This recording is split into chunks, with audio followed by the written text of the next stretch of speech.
Movie की शुरुआत में हम एक लेडी अमाया को देखते हैं जिसके हाथ में एक प्रेगनेंसी किट है जो नेगेटिव है, जिसकी वजह से वो बहुत मायूस दिख रही है। तभी उसे एक फोन आता है जिससे हमें पता चलता है कि अमाया एक पुलिस इंस्पेक्टर है और वो अपने हस्बैंड जेम्स के साथ रहती है। वो जेम्स से कहती है कि जंगल में कोई लाश मिली है और उसे उस केस की इन्वेस्टिगेशन के लिए जाना होगा। फिर हम अमाया को क्राइम सीन पर देखते हैं। वहाँ एक टीनेज लड़की को जान से मारकर कातिल ने नदी के पास छोड़ दिया था। उसकी बॉडी पर एक केक मिला है जो उस जगह का लोकल क्विजीन है। पुलिस को लग रहा है कि वो कातिल ने वहाँ किसी रिचुअल के तहत छोड़ा है। उस लड़की का नाम अनोहा था जो एलिजोंडो से थी। उसके चेहरे से मेकअप हटा हुआ था और बाल बहुत ही सलीके से कोम किए हुए थे। पुलिस को शक है कि वो भी कातिल के रिचुअल का ही पार्ट है। फिर हम अमाया को एक लड़के से पूछताछ करते हुए देखते हैं। दरअसल कुछ हफ्तों पहले एक और लड़की का कत्ल हुआ था, ठीक वैसे ही जैसे अनोहा का हुआ है। उस लड़की का नाम कार्ला था और ये लड़का उसी लड़की कार्ला का बॉयफ्रेंड है। मर्डर वाली रात वो कार्ला के साथ था, पर उसका यही कहना है कि उसने कार्ला को नहीं मारा। उनका किसी बात को लेकर झगड़ा हो गया था और वो खुद ही उसे छोड़ गई थी। अमाया को भी यही लगता है कि वो लड़का निर्दोष है और कार्ला और अनोहा का मर्डर किसी एक ही आदमी ने किया है और वो एक सीरियल किलर है। अब अमाया के सीनियर्स उसे इस केस का इंचार्ज बना देते हैं क्योंकि वो भी एलिजोंडो से ही थी। वो उसका होम टाउन हुआ करता था और क्योंकि वो FBI के साथ भी काम कर चुकी थी तो उसका एक्सपीरियंस इस केस को सॉल्व करने में मदद कर सकता है। अमाया मान जाती है और घर जाकर जेम्स को बताती है कि उसे केस की इन्वेस्टिगेशन की खातिर कुछ दिनों के लिए एलिजोंडो जाना होगा। एलिजोंडो पहुंचकर अमाया उस केस से जुड़ी हुई बाकी पुलिस टीम से मिलती है। फिर अमाया अपनी आंट के घर जाती है जहां वो बचपन में कुछ वक्त तक रही थी। उसकी बहन रजौरा भी वहीं रह रही है क्योंकि उसका अपने पति से किसी बात को लेकर झगड़ा हो गया है। रजौरा और उसकी आंट उसे देखकर बहुत खुश हैं। अगले दिन अमाया को अनोहा के फ्यूनरल पर एक सस्पिशियस आदमी दिखता है। अमाया को लगता है कि कहीं वो कातिल तो नहीं। वो उसका पीछा करती है तो उसकी शक्ल देखकर शॉक हो जाती है क्योंकि वो उसकी बहन रजौरा का हस्बैंड फ्रेडी था और वो बस अमाया को मिलने आया था। यहाँ अमाया को उसकी बड़ी बहन फ्लोरा का हस्बैंड विक्टर भी मिलता है। वो अमाया को बताता है कि उसके और फ्लोरा के बीच रिश्ता ठीक नहीं चल रहा और वो दोनों अलग हो गए हैं। फिर अमाया एक बेकरी में जाती है जो उसके फादर की ही बेकरी थी और अब उसे उसकी बड़ी बहन फ्लोरा संभालती है। उन्हें देखकर हमें पता चलता है कि उन दोनों के बीच बहुत कड़वाहट है। अमाया फ्लोरा को वही केक दिखाती है जो मौकाए वारदात से मिला था। फ्लोरा उसे टेस्ट करके बताती है कि उस केक को बहुत ही अच्छी क्वालिटी के फ्लावर से बनाया गया है और शहर में बस कुछ ही बेकरीज हैं जो उस क्वालिटी का फ्लावर रखते हैं, जिनमें से एक बेकरी उनकी खुद की थी। अमाया फ्लोरा से उन सभी बेकरीज की लिस्ट मांगती है तो वो कहती है कि इसमें उसे थोड़ा वक्त लगेगा क्योंकि वो बिजी है। अमाया जब बेकरी से निकलती है तो उसे रास्ते में एक औरत मिलती है जिसकी बेटी एन मिसिंग है। उसे अब तक घर आ जाना चाहिए था पर वो नहीं आई। अमाया उस औरत को दिलासा देती है और पुलिस फोर्स को एन को ढूंढने में लगा देती है। अमाया अपनी आंट के घर वापस पहुंचती है तो उसका हस्बैंड जेम्स भी वहां आ गया है। अमाया की आंट उससे पूछती है कि उस सीरियल किलर को बासा हाउंड का नाम किसने दिया तो अमाया जवाब देती है कि मीडिया ने उसे ऐसा बुलाना शुरू किया है। अब अमाया की आंट कहती है कि बासा हाउंड को तो लॉर्ड ऑफ फॉरेस्ट कहा जाता है और वो तो एक प्रोटेक्टिव क्रीचर है। किलर को इस नाम से बुलाना गलत है। जेम्स पूछता है कि बासा हाउंड एग्जैक्टली है क्या, तो अमाया की बहन बताती है कि वो एक बड़े आकार का माइथोलॉजिकल क्रीचर है। उसका पूरा शरीर बालों से ढका होता है। वो जंगल में रहता है और उसकी रक्षा करता है। फिर रात को अमाया को अपने घर की खिड़की से एन दिखाई देती है। अमाया भागकर उस जगह पहुंचती है पर वहाँ कोई नहीं होता। वो अपने कॉलीग योनन को फोन करती है और अपने घर के आसपास पेट्रोल टीम भेजने को कहती है। योनन अमाया को बताता है कि उन्होंने पूरा एरिया अच्छे से सर्च किया है पर उन्हें कुछ भी नहीं मिला।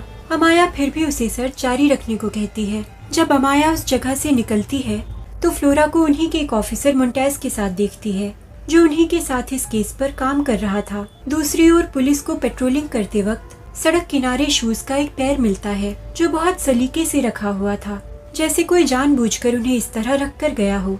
और वहीं से कुछ दूर उन्हें एन की डेड बॉडी मिलती है।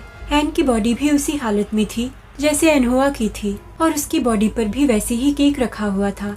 फोरेंसिक एक्सपर्ट बताते हैं कि एन की मौत लगभग 24 घंटे पहले ही हो गई थी। जबकि अमाया का मानना था कि उसने पिछली रात ही एन को अपने घर के बाहर देखा था। एन का पोस्टमार्टम किया जाता है और अमाया और योनन उस सीरियल किलर का मोडस ऑपरेंडी समझने की कोशिश करते हैं। अमाया को लगता है कि ये मर्डर्स जो भी कर रहा है किसी रिचुअल के तहत कर रहा है। वो सभी विक्टिम्स के चेहरे को क्लीन करता है, उनका मेकअप हटाता है और अच्छे से उनके बालों को कोम करता है और उनके हाथ मदर मैरी की फोटो की तरह सरेंडर की पोजीशन में प्लेस करता है, जिससे उसे लगता है कि वो उन्हें प्योरीफाई कर रहा है, क्योंकि उसे लगता है कि ये लड़कियां टीनेज में पहुंचकर पार्टीज, नशा, ड्रग्स और फिजिकल रिलेशनशिप्स के चलते इम्प्योर हो रही हैं। वो ये भी अंदाजा लगाती है कि किलर लगभग 30 से 35 साल का है और फिजिकली स्ट्रॉन्ग है और इस एरिया को बहुत अच्छे से जानता है और उन लोगों को जल्द से जल्द उस किलर को पकड़ना होगा, वरना वो ना जाने कितनी मासूम लड़कियों को मार डालेगा। फिर हम अमाया और यूनन को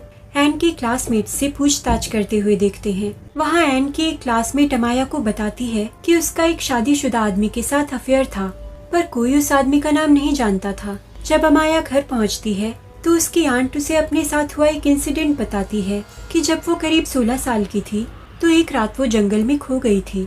तो उसने एक व्हिसल सुनी, उसने उसको फॉलो किया तो देखा कि वो एक क्रीचर था जिसकी पूरी बॉडी पर बाल थे, पर वो अचानक जंगल में कहीं गायब हो गया।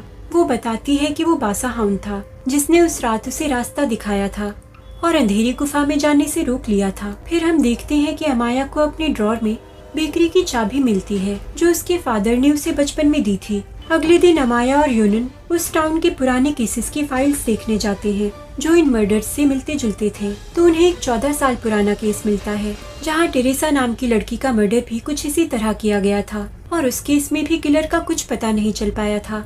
फिर अमाया बेकरी जाती है फ्लोरा से बेकरीज की लिस्ट लेने, पर फ्लोरा ने उसमें उनकी बेकरी का नाम मेंशन नहीं किया था, पर वो फ्लावर का सैंपल देने को तैयार हो जाती है। अमाया के वहाँ से निकलते ही उसे यूनन का कॉल आता है, जिसके बाद वो अपने दूसरे ब्रदर इन लॉ फ्रेडी के घर जाती है। वो देखती है कि वहाँ फ्रेडी ने खुद को फांसी लगा ली है। वो फौरन उसे बचाने की कोशिश करती है और उसे उसके हाथ में एक नोट मिलता है जिसमें उसने एन के लिए अपने प्यार का इजहार किया था, यानी कि फ्रेडी ही वो आदमी है जिससे एन का अफेयर चल रहा था। अमाया फ्रेडी के दोस्त के पास जाकर कंफर्म करती है कि एन के मर्डर वाली रात फ्रेडी उसके साथ था या नहीं, पर उसका दोस्त उसे बताता है कि वो फ्रेडी के साथ नहीं था।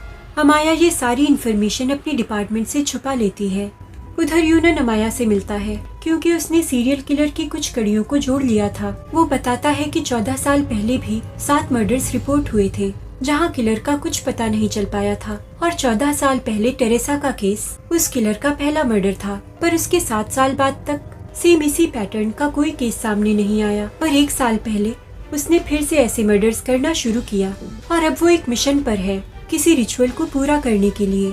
वो बताता है कि सारे मर्डर्स अलग अलग लोकेशंस पर हुए थे। अमाया यूनन को इन लोकेशंस के बीच का कनेक्शन ढूंढने को कहती है। फिर हम देखते हैं कि एक रात बस स्टॉप पर एक लड़की की बस छूट जाती है। तभी थोड़ी देर में वहाँ एक कार आती है। उसमें बैठा शख्स उसे लिफ्ट ऑफर करता है और वो लड़की उस कार में बैठकर चली जाती है। फिर हम देखते हैं कि अमाया की पूरी फैमिली उसकी आंट के घर पर लंच के लिए इकट्ठी हुई है। फ्लोरा वहाँ उन मरी हुई लड़कियों के बारे में बुरा भला कहने लगती है और विक्टिम ब्लेमिंग करने लगती है। अमाया को ये बात ठीक नहीं लगती और वो फ्लोरा से इस बारे में बहस करने लगती है, और यही बातों बातों में खुलासा होता है कि अमाया ने जेम्स से झूठ बोला था कि उसकी माँ अब इस दुनिया में नहीं है, जबकि सच ये था कि वो नर्सिंग होम में एडमिट थी। फिर हम देखते हैं कि अमाया को फोरेंसिक से पता चलता है कि फ्लावर का आखिरी सैंपल जो फ्लोरा की बेकरी का था, उसके अलावा फ्लावर के सभी सैंपल्स की टेस्टिंग हो चुकी है और कोई भी उस एविडेंस वाले केक के फ्लावर से मैच नहीं करता। तभी अमाया और यूनन मोन्टेज को अपने ऑफिस से चोरी छुपे कुछ डॉक्यूमेंट्स ले जाते हुए देखते हैं। वो दोनों मोन्टेज का पीछा करते हैं और मोन्टेज को फ्लोरा से मिलते देखते हैं। अमाया फ्लोरा को एविडेंस से छेड़छाड़ करने के जुर्म में अरेस्ट कर लेती है। वो उससे पूछती है कि जो सैंपल्स उसने ऑफिसर्स को दिए थे वो फ्लावर वो नहीं था जो फ्लोरा की बेकरी में इस्तेमाल होता है, और जो सैंपल रोज़ोरा के घर से मिला था वो वही फ्लावर था जो फ्लोरा की बेकरी में इस्तेमाल होता है, और वही एविडेंस वाले केक से मैच हुआ है, यानी कि वो केक फ्लोरा की बेकरी के फ्लावर से बना था। फ्लोरा कहती है कि बहुत सारे वर्कर्स बचे हुए फ्लावर को अपने घर ले जाते हैं, इसीलिए केक कोई भी बनाएगा तो नाम उसी का खराब होगा, इसीलिए उसने असली सैंपल नहीं दिया था। तभी अमाया का सीनियर उसे बुलाता है और उसे केस से हटने को कहता है क्योंकि उसने फ्रेडी के एन से अफेयर की बात सबसे छुपाई थी। इसीलिए उसने केस को बॉच करने की कोशिश की है और उसके परिवार के लोगों का इस केस में इन्वॉल्वमेंट है। इसीलिए उसके इस केस में जुड़े रहने से एविडेंसेस पर असर पड़ सकता है। ना चाहते हुए भी अमाया को केस से हटना पड़ता है और मोंटेज को इस केस का इंचार्ज बना दिया जाता है। इसी बीच पुलिस को एक और लड़की के मिसिंग होने की खबर मिलती है और ये वही लड़की थी जो उस रात उस अनजान कार में लिफ्ट लेकर चली गई थी। अमाया अपने केस से हटने की वजह से बहुत अपसेट है और उसका एक पुराना FBI दोस्त उसे हौसला देता है और सब कुछ शुरू से शुरू करने को कहता है। अब यहाँ पर हमें अमाया का पास्ट दिखाया जाता है। अमाया की माँ उससे बहुत ज्यादा नफरत किया करती थी। वो उससे अक्सर रफली पेश आती थी। एक दिन उसके बाल बांधते वक्त वो उसके बाल काट देती है। अमाया बहुत रोती है पर उसकी माँ पर कोई असर नहीं होता। उसी दिन अमाया को रोता देख उसके फादर ने उसे बेकरी की चाबी दी थी ताकि उसे कभी भी पैसों की जरूरत हो तो वो वहाँ से ले सके। एक रात जब अमाया बेकरी गई तो उसकी माँ भी वहाँ आ गई और उसके पास बेकरी की चाबी देखकर उसे बुरी तरह पीटने लगी। इतनी बुरी तरह कि उसके बेहोश हो जाने के बाद भी वो उसे बार बार हिट करती रही। जब उसे लगा कि अमाया मर चुकी है तो उसने उसे एक फ्लावर टब में दफना दिया। पर समय रहते अमाया का फादर वहाँ आ गया और उसे बाहर निकाल लिया। वो उसे हॉस्पिटल ले गया तो डॉक्टर ने उससे कहा कि अगर अमाया की जान बचानी है तो उसे उसकी माँ से दूर रखना होगा। तो अमाया का फादर उसे उसकी आंट के यहाँ छोड़ आता है और अमाया उनके साथ रहने लगती है। फिर कहानी प्रेजेंट टाइम में वापस आ जाती है और अमाया अपनी माँ से मिलने उस नर्सिंग होम में जाती है जहाँ वो कई सालों से एडमिट थी। अमाया को देखकर उसकी माँ बहुत अग्रेसिव और वायलेंट हो जाती है और उसे हर्ट करने वाली होती है पर अमाया वहाँ से निकल जाती है। कॉरिडोर में उसे डॉक्टर मिलता है और उसे बताता है कि कुछ दिन पहले उसकी माँ ने एक नर्स को बुरी तरह घायल कर दिया था और वो उसे तुम्हारे नाम से बुला रही थी और तुम्हारी बहन फ्लोरा की परमिशन से हमने उन्हें रिस्ट्रेन किया है। अमाया समझ जाती है कि आज भी उसकी माँ के दिल में उसके लिए उतनी ही नफरत है। वो डॉक्टर उसे ये भी बताता है कि उसकी माँ से मिलने उसका ब्रदर इन लॉ विक्टर अक्सर आता है। अब अमाया को सारा लिंक समझ आता है। दरअसल उसकी माँ को मेंटल हेल्थ इश्यूज थे और उसमें एम्पैथी नाम की कोई चीज नहीं थी। उसे लगता था कि लड़कियों को अपनी हद में रहना चाहिए। अमाया की बड़ी बहन फ्लोरा इस बात को एक्सेप्ट कर चुकी थी। इस बात की झलक हमें तभी मिल गई थी जब वो लंच पर विक्टिम्स को ही ब्लेम कर रही थी और रोज़ारा भी कभी अपनी माँ के खिलाफ नहीं जाती थी। वो फ्लोरा के विक्टिम ब्लेमिंग की टाइम चुप थी और बात को टालने की कोशिश कर रही थी पर अमाया ने फ्लोरा की खिलाफत की थी। अमाया अपनी माँ की बातें समझने के लिए बहुत छोटी थी। उसकी सोच हमेशा उनसे अलग थी।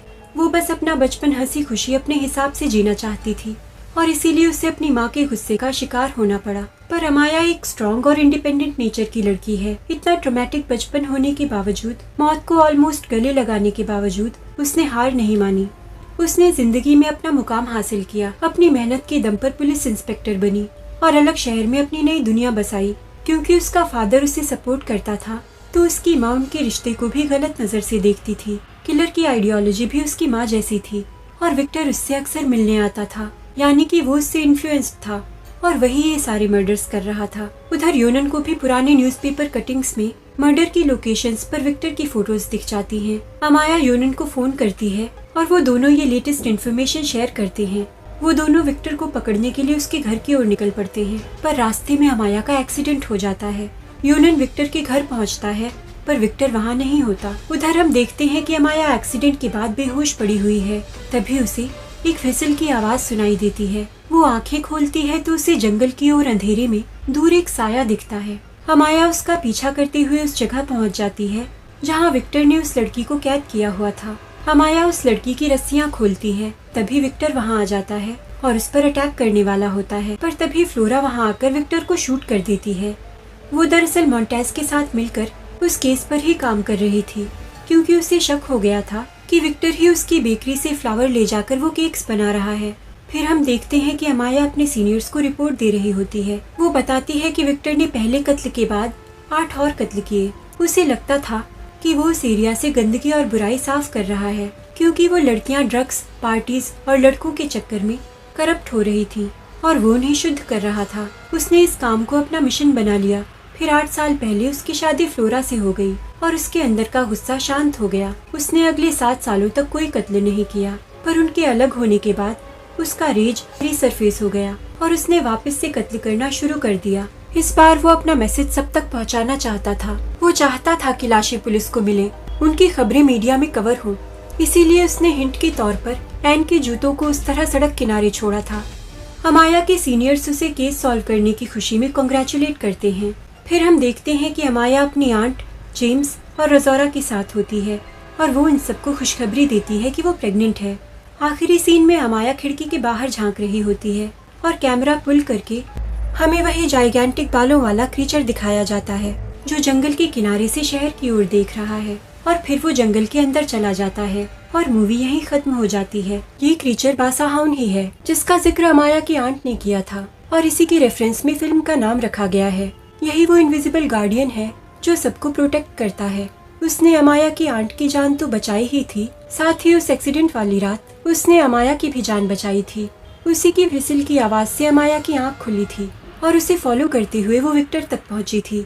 इस तरह बासाहाउन ने उस लड़की जो विक्टर की अगली विक्टिम बनने वाली थी उसे भी बचाया। एक और सवाल जो हमारे दिमाग में रह जाता है वो ये कि अमाया ने एन की लाश मिलने से एक रात पहले उसे अपनी खिड़की से पुल पर खड़े देखा था, पर फोरेंसिक्स ने बताया था कि उसकी मौत लगभग 24 घंटे पहले ही हो गई थी। तो मेंटल हेल्थ इश्यूज जेनेटिक भी होते हैं। हो सकता है कि अमाया के अंदर भी उसकी माँ के कुछ ट्रेट्स हों और उसे बस हेलुसिनेशन हुआ हो कि उसने एन को देखा, या फिर ये भी पॉसिबल है कि उस रात बहुत बारिश हो रही थी तो अमाया ने जिस लड़की को देखा वो एन ना हो बल्कि कोई और हो और उसे गलती से उसने एन समझ लिया। मुझे पर्सनली हेलुसिनेशन वाली थ्योरी ज्यादा कन्विंसिंग लग रही है। मेरे ख्याल से मैंने सारे पॉइंट्स को वीडियो में कवर कर लिया है। फिर भी आपकी कोई क्वेरी हो तो आप कमेंट सेक्शन में मुझे बता सकते हैं। अगर आपको ये वीडियो पसंद आया हो तो please like, share and subscribe और मैं मिलूंगी आपसे अगली वीडियो में। Thank you for watching.